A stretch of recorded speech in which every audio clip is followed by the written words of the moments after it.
I'm Jacob Hornberger, president of the Future of Freedom Foundation, and this is this week's Libertarian Angle. The show, as many of you know, brings you the principled and compromising case for the free society, the libertarian philosophy. I'm not joined this week by my co-host Richard Ebeling, who's tied up with academic matters at the Citadel, where he's a professor of economics. So you get another solo performance from me for this week's Libertarian Angle. And I'd like to talk to you all about the conference that we're having right now called the National Security State and the Kennedy Assassination. Now, right off the bat, people often ask me, Jacob, what relevance does the Kennedy assassination have to what we're doing today? This happened 50 years ago. How come y'all spend a lot of time focusing in on this thing? Well, look around you. You see forever wars, you see long-term wars in Afghanistan, Iraq, Syria, interventionism all over the world, especially in the Middle East, that goes on forever. Now you've got the perpetual war on terrorism. Before that, you had the war on communism, which effectively morphed into the war on terrorism. In the Cold War, you had Russia and the Soviet Union and Red China and North Korea and North Vietnam and Cuba and a host of other communist countries as official enemies of the United States. Today, it's pretty much the same cast. Yeah, for some reason, they haven't chosen to focus in on Vietnam, but they certainly focus in on North Korea, and Russia's another official enemy again, and Red China and Cuba. They've still got the embargo on. So there is actually a direct line from the Kennedy assassination to where we are today in America. Now, I've often said that the worst mistake America ever made was to convert the federal government to a national security state. And I truly believe that. This is where the center of the destruction of American liberty lies. And a lot of Americans just don't realize that. They look at the Pentagon, the CIA, and the NSA as their protector, their friend. The founding fathers of this country knew that a giant military establishment, intelligence establishment, is actually your biggest threat to your freedom and your well-being. Eisenhower pointed this out in his farewell address in 1961. This is Dwight Eisenhower. He's president, but he's a military guy. I mean, he was the supreme Allied commander of Allied forces in World War II. He knows the military structure backwards and forwards. And in this farewell address, which stunned a lot of people, no doubt, especially those in the national security establishment, he said that this newfangled way of life that America has adopted, what he called a military-industrial complex, it's just another term for the national security establishment, it poses a grave danger to the freedom and the well-being and the democratic processes of the American people. And look around you. I mean, you've got all these forever wars. You've got omnipotent government, which is the opposite of a limited government. By omnipotent, I mean, for example, they have the power to assassinate anybody they want, including Americans. Non-reviewable. Courts aren't going to get involved. Congress isn't going to stand up to these people. This is the most powerful part of the federal government. If they decide to assassinate somebody, nothing's going to stop them from doing it, and no one's going to be held accountable. Or the power of indefinite detention. This is a power that communist countries have had ever since communist regimes came into place, where you just pick people up, throw them in jail, don't give them a trial, just hold them until they die. They have the power to do that now under a national security state. They have the power of secret surveillance. Nothing's going to happen to them if they get caught spying on people, keeping track of people's emails, their website visits. Nothing's going to happen to anybody. They're immune from any of this stuff that they do. Now, if you had asked the American people at the time the Constitutional Convention came out and said, you know, we're going to propose a constitution here. We know that we were supposed to just modify the Articles of Confederation, but we've come up with a new concept. We're going to have a national security state where the federal government and federal officials have the power to assassinate y'all and assassinate anybody they want and put them in jail for their life until they die, torture them.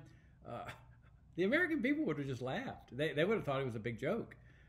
And then when they were finally convinced that these people were being serious, they would have turned down the deal summarily. They would have just continued operating under the Articles of Confederation, which was a different type of governmental system they'd been operating under for over 10 years, where the federal government's powers were so weak, they didn't even have the power to tax, if you can believe that. But what sold it to them is they said, well, no, this is a limited government republic that the Constitution is calling into existence. Its powers are limited to those enumerated. So if the power is not enumerated, like the power of assassination, they can't exercise it. So the American people said, okay, on that basis, but we want to make sure, just as an insurance policy, we want a Bill of Rights, which really is a Bill of Prohibitions and a Bill of Restrictions, because rights don't come from the Constitution or the Bill of Rights. They pre-exist the government. But to make sure, we want to send them a message and make it real clear that we know that this is a government that is going to attract people that want to destroy our freedom of speech, our freedom of religion. This is what government always does. It attracts people that, for whatever reason, just have this thirst, and they come up with excuses to destroy people's freedom. Or we're keeping you safe, or it's in the interest of national security, and so forth. So there's express prohibitions on powers. Like the Fifth Amendment prohibits them from assassinating people. The First Amendment prohibits them from interfering with freedom of speech. The Bill of Rights prohibits torture. It's right there, cruel and unusual punishments, and no indefinite detention. So the American people said, this is the type of government we want. So obviously they opposed giant military establishments, because they understood that giant military establishments, as part of a governmental structure, become the means by which the constitutions are ignored. And so there was a basic military force, but nothing like what we have today, and certainly not large enough to go abroad and intervene in other countries and establish a foreign empire of military bases and all the things we have today. And then, of course, there was no CIA and there was no NSA, and by and large, the government complied with the restrictions. There was no power of assassination. There was no power of indefinite detention, because the federal courts enforced these restrictions in the Bill of Rights on the federal government. Everything changes after World War II when the conversion takes place. And notice that the conversion isn't even done with a constitutional amendment. It's done just summarily. They say, oh, we're facing this Cold War, that we've got an official enemy, the Soviet Union, and godless communism, and Red China, and North Korea, and North Vietnam, and others were popping up later, Cuba and so forth, that the communists are coming to get us. And so, yeah, we've beat the Nazis, but you can't rest. You can't rest. We're sorry. We're going to have to keep your taxes high. We've got to have a giant conversion to a national security state, because the argument was a limited government republic cannot stand in this war, this Cold War, which turned hot in Korea and Vietnam, that we can't beat them because they've got the power of assassination. They've got the power of torture and indefinite detention. How do we beat that if we're not going to exercise the same kind of powers? And so that was the justification for the conversion, that we got to become like them in order to defeat them. But the assumption was that as soon as the war is over, we can get our limited government republic back. Well, fat chance of that. As soon as the Cold War was over in 1989, the last thing this powerful structure was going to do was to simply go quietly into the night and dismantle itself. And that's when you get all the foreign interventionism in the Middle East, the Persian Gulf intervention, the killing of hundreds of thousands of Iraqi children with the sanctions, the unconditional support to the Israeli government, regardless of what it does, on and on, the no-fly zone, stationing troops near Islamic holy lands, knowing the reaction that would bring among Muslims. And then, of course, the reaction was predictable. Terrorist attacks, 1993 on the World Trade Center, which was really no different in principle than the ones on 9/11 and the attacks on the USS Cole. And as the attacks are taking place, it's so clear, because the terrorists are saying this, we're retaliating for what you're doing over here. But the argument always is, oh, no, they're hate us for our freedom and values. But all the while that this national security establishment gets larger, more powerful, bigger budgets, more contractors, it becomes the dominant part of the federal government. And I know that I've recommended this book in the past, but I'm going to recommend it again. It's a profound book. It's very easily readable, very profound, by Michael Glennon, called National Security and Double Government. Glennon's thesis is a very simple one, that the entity that's in charge of the federal government and running the country, especially with respect to foreign policy, is the national security establishment part of the government. It's essentially a fourth branch of government. You got the legislative, executive, judicial, and the national security branch, which consists of the Pentagon, the CIA, the NSA, that is the military intelligence establishment, and to a certain extent the FBI as well. And that they permit the other three branches to have the facade that they're in control and to make Americans feel good that, oh, it's the same government we've always had.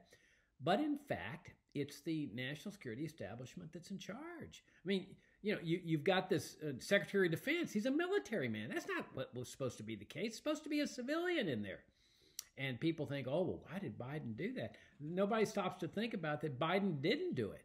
It's the Pentagon and the CIA saying, we don't want this nonsense, this charade of having a civilian in there supervising us. Put our man in there, and of course Biden's going to say yes. And every president since Kennedy has said yes to these people. I mean, notice that no president has ever stood up to the national security establishment since John F. Kennedy. Now, you ask me what the relevance is? I mean, right there you've got relevance. Why do you think they haven't stood up against the national security establishment? Now, the Congress doesn't stand up to them. I mean, for one thing, it's filled with military veterans, CIA veterans. They're not about to, do anything that's going to significantly reduce military expenditures or CIA expenditures or NSA expenditures. They're loyal to their alma mater there, the military and the CIA. And much less talk in terms of dismantling this entity and restoring a limited government republic.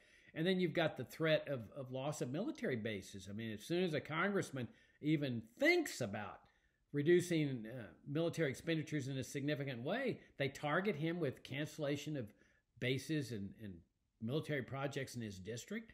And then the mainstream press goes on the attack and says, oh, this is an ineffective congressman. And people get all upset, and he's voted out of office. And then they get another one of their loyal acolytes in there. So the chances of Congress standing up against the national security establishment are non-existent. And the judiciary, they abrogated their responsibility decades ago. The Supreme Court came up with a doctrine that it just made up called the political question doctrine, where they said we can't second guess the national security establishment on foreign policy and its regime change operations, including assassinations. That we don't have the power because we lack the expertise here. They have the expertise on who should be assassinated and who shouldn't be assassinated, and we can't second guess them. This is just a cop-out. It's just an acknowledgement of the power of the national security establishment. That the Supreme Court knows if it issued an order prohibiting them from assassinating people based on the Fifth Amendment, the Pentagon would ignore it. How's the Supreme Court going to enforce that order? I mean, this is where the power of a national security establishment is omnipotent. And then you've got the president. Now, generally, the president's on the same page as the national security establishment. If they want to create problems with Iran, the president's going to go along with it. I mean, presidents come and go, but the national security establishment, it's the permanent fixture within the federal government.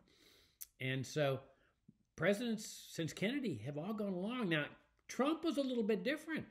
Trump, which I think was the main reason he got elected, that Trump was speaking to them in very disrespectful terms. Imagine being in those presidential debates and saying that Iraq was built on lies. I mean, that's a no-no. I mean, the national security establishment's not going to permit that in discourse, or at least they're not going to like it. And that's one of the reasons why Trump was targeted early in his administration. He's a Russian spy, he's a Russian dupe, because the last thing they wanted was for the United States to establish friendly relations with Russia. If the national security state loses Russia as an official enemy, what do they have? Okay, they have China, Well, Trump did their bidding there and started a big trade war, ginned up all this conflict and tension. And if that doesn't work, well, you go in there and start killing more people in the Middle East. Get the war on terrorism all ginned up again, Syria and so forth. A national security state thrives on official enemies. And anywhere you find a national security state, like in Myanmar right now, or Pakistan, or Egypt, or North Korea, or China, or Russia, there's always going to be official enemies that they're ginning up to do something. Now, to protect the country, it's to show you why you need a national security state. Well, Kennedy was different. You see, now, to understand where we are today, when you look at all these crises, foreign policy crises, all these official enemies that keep people so scared and so riled up, and oh gosh, thank goodness we have the CIA and the Pentagon and the NSA to keep us safe. Notice that they just all revolve around this concept of national security. Kennedy was different. No, there's been no. Well, let me go back to Trump for a minute. Trump, talked a good game, but he ended up crumbling. And it's very mysterious as to why he ended up crumbling, but there's no question he ended up crumbling. He starts surrounding himself with all these generals and warmongers. This is not what he had campaigned on. And then when the CIA demanded that he release, that he keep secret the JFK-related records that are more than 50 years old, and they're still secret, you see, on national security. Trump had intimated that he had actually directly stated, I'm going to release these records. And then the CIA came in and said, no, you're not. And Trump went along with him. And so Trump cratered. We don't know why, but he cratered. And especially there at the end, when he could have and should have pardoned Julian Assange and Edward Snowden for revealing the truthful dark side secrets of the national security establishment. He just cratered and said, no, I'm not going to do it. So if you go back to Kennedy, Kennedy's the only one that's ever stood up against these people. And we know what's happened to him. That's the point of this conference, is that you find a situation where a president has a breakthrough and he says, this is just a bunch of bull. This whole Cold War things. Russia is an official enemy. The communist menace, the red menace that's enveloping the world in America is just a bunch of bull. Now, imagine a president saying that today, or even a presidential candidate. The mainstream press would go ballistic. Look how they went ballistic with Trump when he intimated that the Iraq War was based on lies on the WMDs. Or recall what happened to Ron Paul in the 2008 presidential debate, where he said, the reason that the 9/11 terrorists came over here to kill us is because the national security state was over there killing multitudes of people before then. And man, boy, all hell broke loose. Everybody came down on Ron Paul, man. The mainstream press, you know that the national security establishment hated hearing that. You're just not supposed to say these things. You're supposed to say, they came over here for our, because they didn't like our freedom and values and so forth. But ironically, that was where Ron Paul's campaign took off, because there was a large number of people that just instinctively knew he was telling the truth. Well, this is what Kennedy was doing, but Kennedy was far ahead of his time. I put Kennedy even further ahead than people today. The Cold War ends in '89, but not by choice. The national security establishment was furious. They were shocked that the Soviet Union had just said, we're done. We're out of here. And we're going to dismantle the Berlin Wall. We're going to remove our troops from Eastern Europe. And well, all of a sudden, the national security establishment doesn't have their big official enemy anymore. But it wasn't by choice. It was because the Soviet Union chose to do it. Well, Kennedy chose to end the Cold War, to end the animosities against Russia, something that even today, incurs the ire of the mainstream press and not only just the right wing, but the left wing too. You talk about any presidential candidate talks about making friends with Russia and China. The whole world's going to come crashing down on him. And the world came crashing down on John Kennedy. This is what made this man so different. And he understood the power that the military-industrial complex, which is what Eisenhower referred to in his farewell address, and Kennedy had heard that farewell address. So Kennedy was just coming into power, and Kennedy understood that power. And so Kennedy immediately gets into a war with the CIA over the Bay of Pigs. The Bay of Pigs, they double-crossed him, they deceived him, and so did the Pentagon, because they considered him a neophyte. Oh, he was just a lieutenant in World War II. We're generals, we're admirals, and they didn't respect the guy, and they set him up. And Kennedy knew it. And at the end of the Bay of Pigs, he ends up firing Allen Dulles, which was a mortal sin, a crime, essentially, in the eyes of the national security establishment. I mean, Dulles was their everything. The guy goes back, to the OAS and then comes to the CIA. And here's Kennedy treating him like, you're out. And then after that, Kennedy gets in a major war with the Pentagon over whether to invade Cuba. And then you've got Operation Northwoods, and you've got the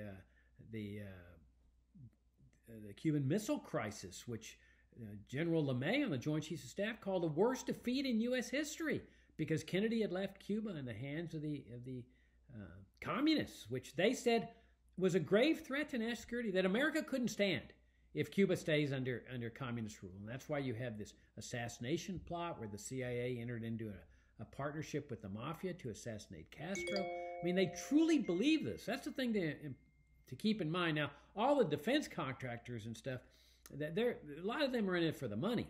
But the people at the top here, the Joint Chiefs of Staff, the CIA, the director, deputy director, the NSA people, they truly believed this, that the Cold War was necessary, that this was a war between capitalism and communism, and it was a life or death struggle. So some of the military people were even telling Kennedy, we need to do a surprise attack, nuclear attack on the Soviet Union before they get too many nuclear weapons. In other words, just like a Japanese attack on Pearl Harbor, that's what they were advocating.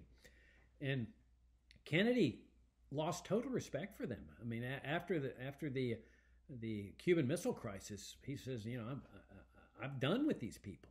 And so he goes to American University and throws down the gauntlet. And he says, the Cold War is over. I'm declaring an end to it, and there's absolutely no reason why we can't live in peaceful and friendly, harmonious relationships with the Soviet Union and the communist world. We have different ideologies, but that should not prevent us from peacefully coexisting. And then he later says that, we can do a joint moon project, which means sharing rocket technology with the communists. He enters into secret negotiations to end the hostilities and tensions with Cuba and Fidel Castro, enters into a nuclear test ban treaty, starts pulling troops out of Vietnam. In other words, he has a vision for the future of this country that is totally contradictory to the Pentagon and the CIA vision. And what that vision entails is the removal of the justification for the national security establishment.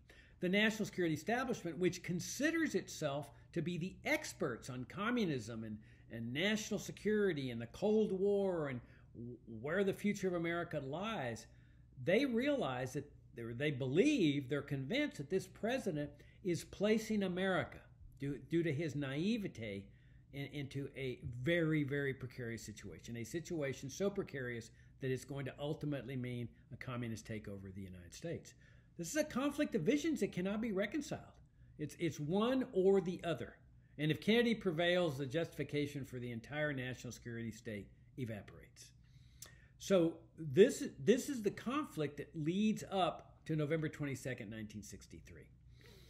Now, in our conference, we're going to be dealing next week with really the heart of the conference, which is the medical evidence, the autopsy that the military conducted on the body of President Kennedy. And we're beginning with Douglas Horn, who served on the staff of the Assassination Records Review Board. He's got a 2 hour and 45-minute presentation. He recorded it. We've put it online in advance of his presentation next Wednesday, 7 p.m. If you haven't registered, you can register on our website. Just look for the conference website and you can register there. But this is the most significant, this is the heart of this conference. Now, why is that? Well, you've often heard people say, oh, Jacob, if there had been a national security state assassination of President Kennedy, somebody would have talked by now. That's just not necessarily true. We're talking about murder. People don't generally talk about murder. In fact, the CIA's official policy from the very beginning is, when it comes to assassination, never put anything into writing. So it's not surprising that people are not going to talk about assassinating a president of the United States. Let me give you another example of this. There's a guy named Johnny Rosselli, who was a mafia figure, and he was the liaison between the CIA and the mafia when they entered into a partnership to assassinate Fidel Castro. Rosselli ends up in body parts in a barrel floating in Miami Harbor, so it's clear he didn't commit suicide. He was murdered. To this day, we don't know who killed Johnny Rosselli. In other words, people didn't talk. Now, but where people did talk, and this is what they obviously never really anticipated, was with respect to the autopsy. Now, they were very successful in keeping everything secret for many, many years. For about 15 years when the dam started to break. But then it was the 1990s during the Assassination Records Review Board, where Doug Horne served on the staff, that the dam broke open. This is where people talked. You see, because the aftermath, the autopsy, is not the same thing as the assassination. Something different. It's part of a cover-up. And when they started talking, that's when the gig was up. Because you see, what ends up happening is, as the evidence is coming through, in the beginning, just a small amount of evidence, but then a flood of evidence, that's when you know that this is a fraudulent autopsy. On the very evening of the assassination. I mean, remember, Kennedy is declared dead at around 1 p.m., Dallas time. At 8 p.m. Eastern time, they start the official autopsy. So this is just, a few hours. And all of a sudden you have this fraudulent autopsy taking place.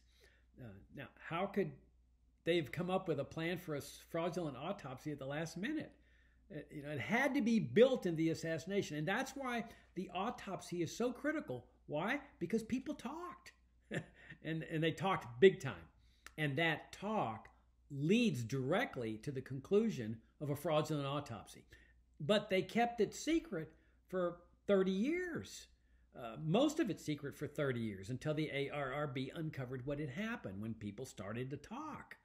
And so they were successful in that sense, because by the time the ARRB comes out with all of this evidence showing the fraudulent autopsy, the mainstream press doesn't care anymore.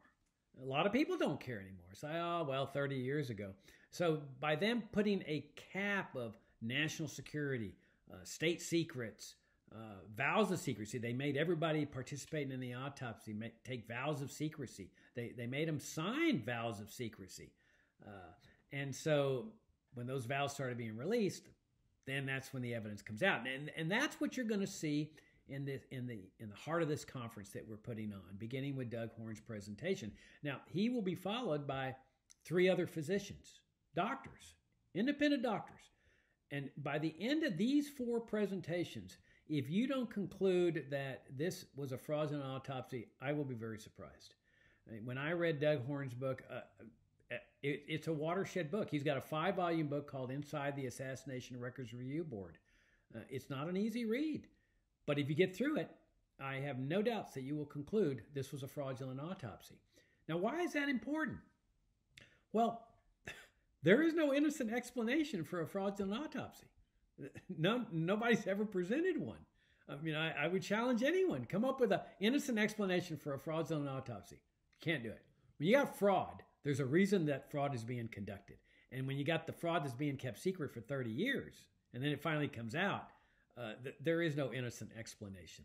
And so by looking at this thing backwards, once you establish a fraudulent autopsy, there's only one conclusion that can be reached. That when the national security establishment conducts a fraudulent autopsy, it's part of a cover-up. Well, who are they covering up for? And this is where you can eliminate all the conspiracy theories. The Soviets did it, the mafia did it, the Fidel Castro did it. The national security establishment is conducting a fraudulent autopsy a few hours after the assassination. Is not going to be covering up for Fidel Castro. I guarantee you.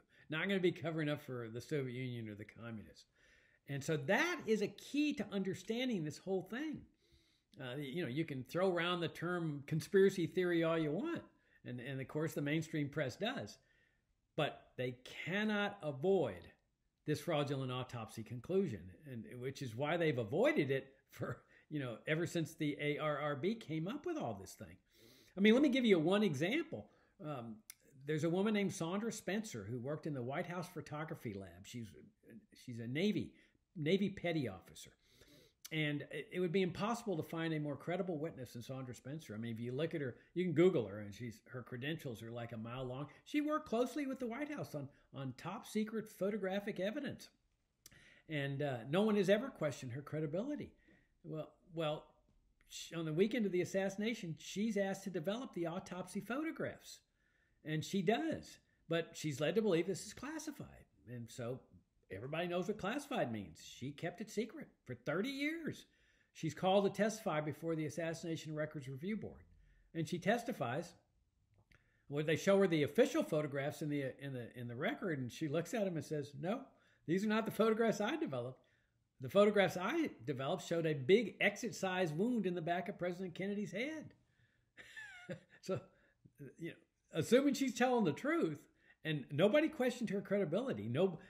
The military, once they learned that she had testified to this, or the CIA, could have gone and said, "Oh, she's a liar. She's making this up." They kept silent about Sandra Spencer. They didn't want to tangle with this woman. And by this time, they knew the mainstream press would ignore it anyway, which they did.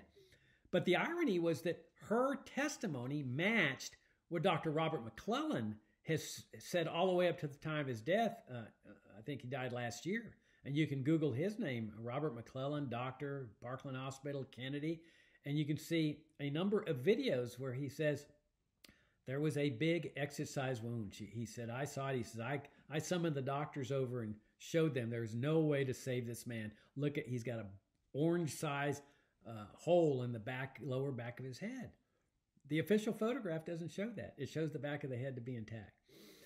So you've got this is just, one or two things about the fraudulent nature of the autopsy. So I would invite you to watch these things. Now, it's not for everybody. We all know there's people both inside the libertarian movement and outside the libertarian movement. They don't want to know. It's just, we don't want to know this. If the military doesn't want us to know it, we don't want to know it. It's a matter of national security. I'm just going to go on with my life, and I'm just not going to get into this, And if they did it, I'm not going to condemn them. They obviously felt they were doing the right thing, and it's time to move on. Well, if you're instead a person that says, you know what, we need to understand this. We need to understand where we are as a country today by looking at our past.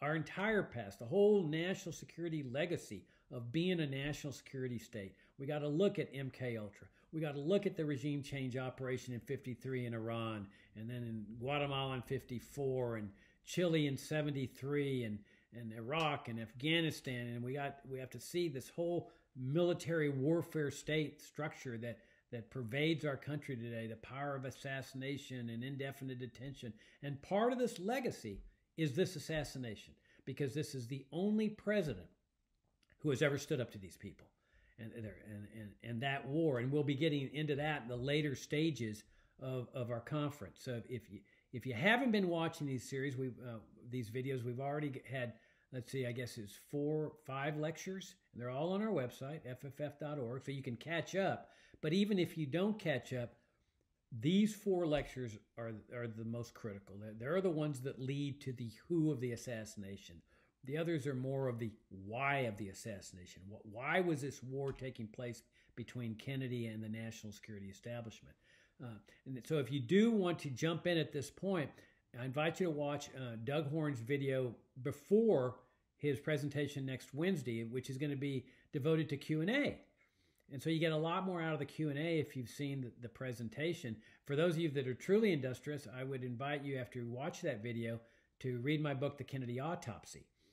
And if you're super industrious, to read The Kennedy Autopsy 2, my subsequent book on the autopsy, because it centers around Horn's Watershed 5-volume book. And then proceed on with the physicians we have following Horn, the 4 presentations of the medical evidence. So that's my presentation for this week. It revolves around this conference, but to a larger extent, it revolves around the future of this country. We libertarians are about liberty. I mean, that's our goal, right? I mean, if you look at any of the mission statements of any libertarian think tank or educational foundation, we're here about achieving freedom. Well, the point is that you can't achieve freedom under a national security state. So you got to confront it. If you want a free society, you have to confront a national security state, because freedom and a national security state are opposites. You can't have freedom under a national security state. And so part of making the case for a restoration of a limited government republic is showing the horrific things that come with a national security state, namely the destruction of liberty and well-being and really the well-being of society. So that's my report to you in this week's Libertarian Angle, and I look forward to seeing you all next week.